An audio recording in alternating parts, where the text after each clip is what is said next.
You have the mic. How you doing? All right, good. As a Christian, one of the things that really draws me to the Bible is the fact that I can relate to it. There are stories, examples, there are warnings and examples in the Bible. The other thing is that I can relate to what is being said in the Bible to today. So things are not quite as different as we might like to think they are. So the real thing that we're looking at here is not necessarily whether or not there is violence in our communities, because there was violence then. Whether or not there was materialism, because there was materialism then. The question is, how do we begin to get the message through to the people that need to get it? As you were saying, Reverend Campbell, about 8 tracks in a iPod world.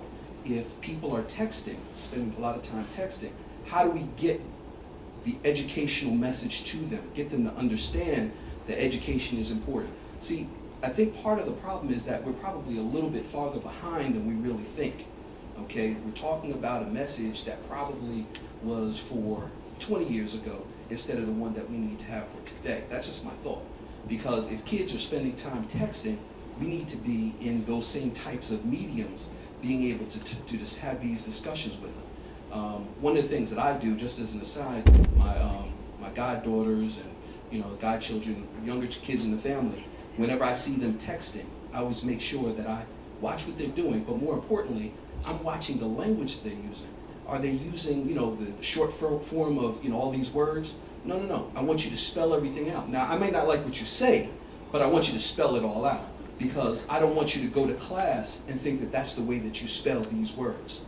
So how do we get to the kids how do we get the message to the kids in a way that's going to make sure that they get it, and that they'll be able to not only get it themselves, but be able to communicate it to other people within the community?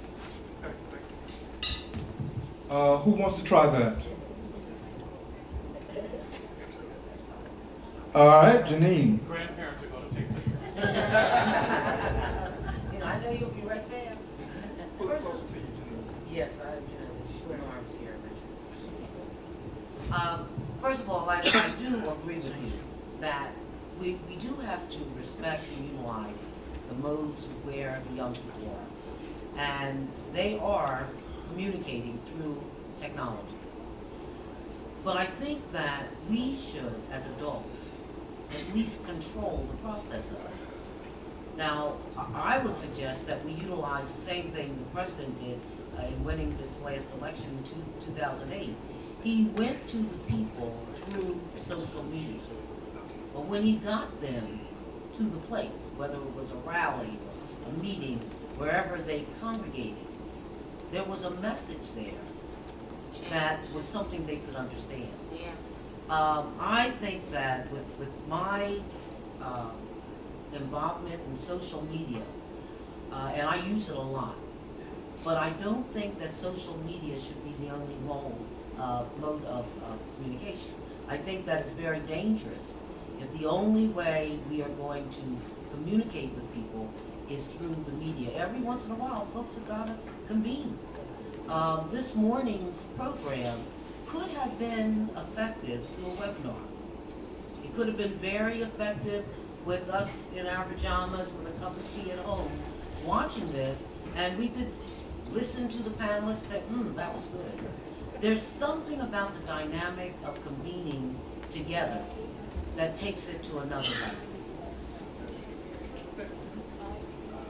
I just wanted to echo in, as a grandparent, I have a 13-year-old on April 23rd, you'll be 13, and a 10-year-old grandson. And so when they it seems like they were born ready to do it in this digital world.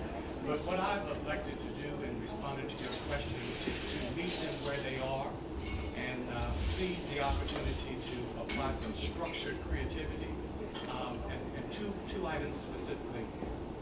I believe that both of those grandsons have the capacity to text and communicate in short-term language as they do with their friends.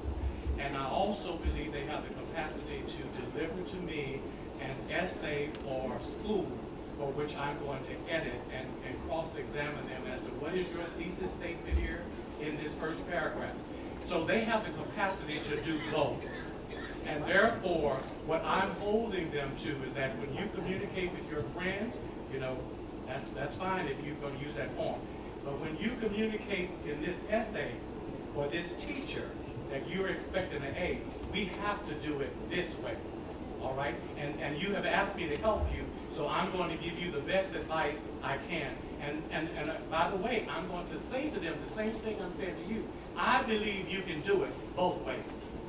I just, yeah, go ahead. Isn't that how we ended up with Ebonics as a, as something that's been looked at as potentially being detrimental to the community, simply because we decided that we were going to allow people to do it one way and then do it another way. But some people don't know that the other way is what has to be done, so they end up with just that one way. So how do we get them? I know that you have to get people where they are and then take them to where you want to go. You have to meet them there. But what happens? How do we bridge that gap? Because sometimes people are not getting to the place where they have to be, where they can work with you or write the essay or make sure that it's done properly for the teacher. That's where the problem. Now, I do share your concern about the child or the person that would get stuck with Ebonics only. But I am still of that school of thought that if we didn't, 50 years ago it wasn't Ebonics, it was Pig Lab. All I'm trying to, and listen to me, in the back seat of the pastor's wife's car with her daughter, we would be talking Pig Lab as the mother of the church was driving us to sing for the afternoon service. But by the same token, when we went to English Comp, we delivered on the proposition and what was required. All I'm saying is that our young people truly have the capacity to literally multitask, if I can use that term. And all that I would hope is that, number one, recognize that they have the capacity and demand it of them. That's the thing. They all have the capacity, but it's not being demanded of them. Yes. Too many of them are allowed to stop texting and speak. LOL, OMG, BTW. Yeah. That's how they speak. Yeah. And no one is demanding them to say the words or to write the essay. And too few of us are willing, to some kid that we don't know who's sitting right there, who's speaking the Ebonics, who's doing the texting, to stop them and correct them. Right. So what do we do about it? Because that's where, that's where all the problem is. All right. What are we going to do to correct that? Kay, and then the lady in the back, and this gentleman. We'll talk offline, okay? This gentleman here. Kay, you're next, and then this lady, Okay. and then the lady in the back. All right, I'll get to all of you, don't worry. Okay? I'm a parent, I'm a grandparent, and I'm a great-grandparent. One of my students that I taught is sitting over there, way over there, and he told me that I taught him when he was in the 6th grade. And he is in his, anyway, I've taught in Newark, has some successful programs, been a broadcaster. Gus and I have programs together, but there's one thing that I think that I'd like to hear you zero in on. What can you say, pretend I'm a student, pretend I'm a media, middle school student, going into high school. What can you say to me to make me want to come to school? What's the one thing or the two things, say one thing, that you can say to me that's going to motivate me so much that I'm going to want to come to school every single day? Why don't we start with the principal? I know that starts with me. But one thing, first of all, I don't believe I can say anything to you unless I work hard to build a relationship with you.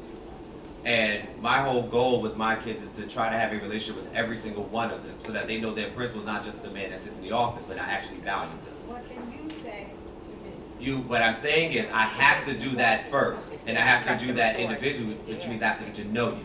What I say to the group, I'm going to tell you.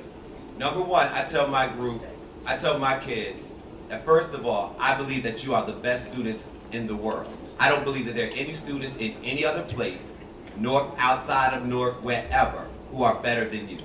I believe in you. My staff believes in you. And I need you to believe in yourself. It is my consistent message to them. They know I feel that way. They know regardless of whatever they do in that building, when they come back, I still believe in them. I still believe that they're the best. And I have 96, 97% attendance. That's good. That's awesome. So that's what I say to them every day. It is not, and it doesn't actually, the reality is, it doesn't matter what you say. If the kids don't sense you believe it, That's right. you're blowing hot air. That's right. That's right. 98% Well, you said I you can't say anything Get to the mic. Yeah. I wrote down 3 words. It's the old words. I love you. At that point, That's that's right. starting. That's right. Then we can move forward. Hopefully. Anyone else? Yes. I don't think that there are any magical words. And I also think that children really don't. They listen to what you do. That's not right. really what you say. And it's summertime for me. The summer days are very long because I make it my business to be at the church 8 o'clock in the morning when the young people come in for our freedom school. These are young people who, in some instances, would not show up for their regular school. But they know when they come to freedom school, the first thing that they're going to get in the morning is a hug from someone who greets them at the door, who says, "Welcome home." A warm breakfast. It's about the way they perceive the authenticity of your behavior and your engagement with them. You can say whatever it is that you want to say, but if they do not perceive that it's for real, they're not going to be invested in it. And I know that also as a parent, you know, even in the fishbowl kind of life that my husband and I live, what motivates our children is that what happens at home That's right. is still real. That they can count on it, they can trust it, they can believe it. We can say whatever we want to say. But if we went home and treated them, you know, in some other way, That's said right. things to them, I don't think that we would have, in my humble but biased opinion, the amazing That's young right. people growing up in our house that we do have. I think it's about our behaviors. That's right. Dr. Powell.